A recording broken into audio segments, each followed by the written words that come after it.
ចាសួស្តីបងប្អូនតិជនទាំងអស់គ្នាចាថ្ងៃនេះយើងត្រៀមចេញមួយឈុតទៀតហើយចាមួយឈុត8គ្រាប់តែម្ដងជូនបងប្រុសគាត់មកខាងស្វាយរៀងចាគាត់មករៀបឈុតសាប់5ទឹកដាច់ចំនួន8គ្រាប់ចាជាមួយនឹងអេក្រុយ750ចំនួន4គ្រាប់ចាសាប់នេះហាប់ណែនតែម្ដងសម្រាប់បងយកទៅលេងអាជីវកម្មហើយនឹងជាមួយគ្រឿងចាក់ដូចជា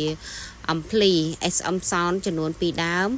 ចា graphic មួយដើម crossover មួយដើម ប្រេភ្លើងមួយដើមចាហើយជាមួយនឹងកេះរ៉ាក់មួយ